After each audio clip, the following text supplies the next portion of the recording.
നിന്റെ കഥയൊന്നും ഇങ്ങോട്ടുണ്ടാക്കാൻ വരണം. നിന്റെ കഥയൊക്കെ നീ വേറെ വല്ലതും ഉണ്ടാക്കിയാൽ മതി. നിന്റെ കഥ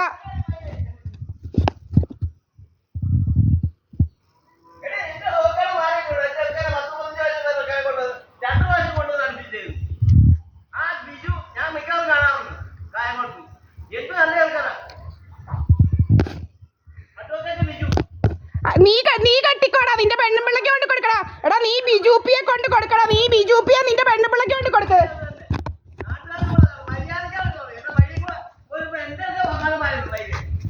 നീ ഇങ്ങോട്ട് കയറുന്നെന്ന് പറഞ്ഞോട്ട് കഥയൊന്നും ഉണ്ടാക്കണ്ട. നീ പണ്ട് നിന്റെ മോനെ വിട്ട് കുറെ കഥ ഉണ്ടാക്കിയത്. ആ കഥയൊന്നും ഇവിടെ വേണ്ട കേട്ടോടാ.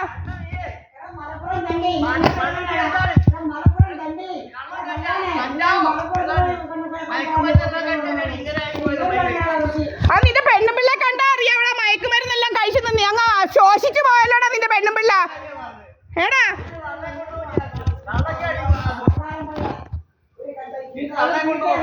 നിന്റെ പെണ്ണുപിള്ള ഇപ്പോഴും ഗർഭം അലസിക്കൊണ്ടിരിക്കുമല്ലോ. നിന്റെ പെണ്ണുപിള്ള ഗർഭക്കഥക്കാരൻ.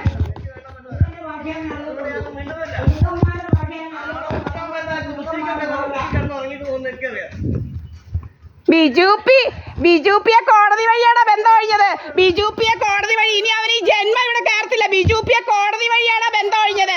അവനിനി ഈ ജന്മം ഇവിടെ കയറത്തില്ല. ഈ ജന്മം, ഈ 10 ജന്മം ബിജുപി ഇനി ഇവിടെ കയറത്തില്ലടാ.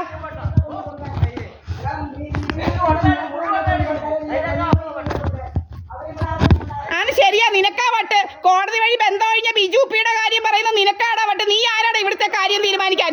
നിനക്കാടാ വട്ട്, മുതുവട്ട്.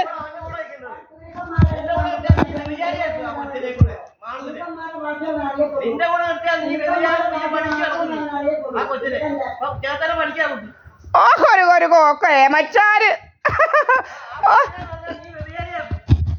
അയ്യോ എടാ നീയല്ലേ ഇപ്പൊ 10 വയസ്സുള്ള ഒരുത്തയെ വ്യഭിചാരിയാക്കിക്കൊണ്ടിരിക്കുന്നത്. 10 വയസ്സുള്ള ഒരുത്തിയെ എടാ സ്കൂളിൽ വിടാതെ നീ വ്യഭിചാരം പഠിപ്പിച്ചോണ്ടിരിക്കുവല്ലേ 10 വയസ്സുള്ള ഒരു പെണ്ണിനെ.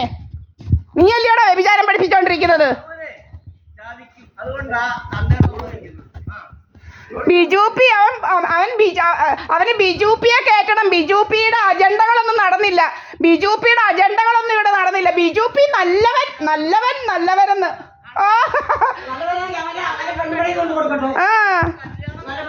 ബിജുപി നല്ലവൻ. ബിജുപി നിന്റെ വീട്ടിലോട്ട് കയറ്റടാ. ഞങ്ങൾക്ക് വേണ്ട അവനെ. ബിജുപിയെ വേണ്ടവൻ അവരവരുടെ വീട്ടിലോട്ട് കയറ്റടാ. ഇവിടെ വേണ്ട ബിജുപിയെ. കേട്ടോടാ.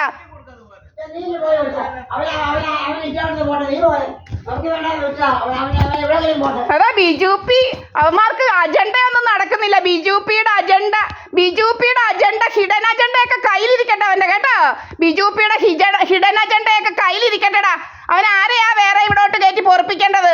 ഏടാ എന്നെ അങ്ങ് വകവരുത്തി വെച്ച് വേറെ ഉനിയത്തിയൊക്കെ കെട്ടി പൊറുക്കാമെന്നാ വിചാരിച്ച് അവന്റെ ഹിഡൻ അജണ്ട ആയിരുന്നു. അതൊന്നും നടന്നില്ലയോടാ. ഏടാ അതൊന്നും നടന്നില്ലയോ? അവൻ കുറെ നാളുകൊണ്ട് നോക്കുമായിരുന്നു. അവൻ കുറെ നാളുകൊണ്ട് അവൻ പറഞ്ഞതാ ഒന്നിച്ചു നിന്ന് ഫോട്ടോ എടുക്കാതെന്ന് പറ. മുരളിയും പ്രീതയും കൂടെ ഒന്നിച്ചു നിന്ന് ഫോട്ടോ എടുക്കാതെന്ന് പറ. ഇവൻ വിചാരിച്ചിട്ട് 1 വർഷം നീട്ടി ഒരു കല്യാണമൊക്കെ വെച്ചിട്ട് ഇവൻ വിചാരിച്ചു എന്നെ അങ്ങ് വകവരുത്തിയോ ഇവനങ്ങ് പൊറുക്കാവുന്ന സ്വത്തുക്കൾ 4-5 ഏക്കറൊക്കെ ആയിട്ട് അവനങ്ങ് പൊറുക്കാവെന്ന് വിചാരിച്ചു. ബിജുപിക്ക് നടന്നില്ലയോടാ അവന്റെ അജണ്ട നടന്നില്ലയോടാ. ദീപ എസ് പണിക്കറിനെ അങ്ങ് വകവരുത്തിയേച്ച് അങ്ങ് പൊറുക്കാവെന്ന് വിചാരിച്ചു അവൻ ഈ സ്വത്തെല്ലാം കൊണ്ട്.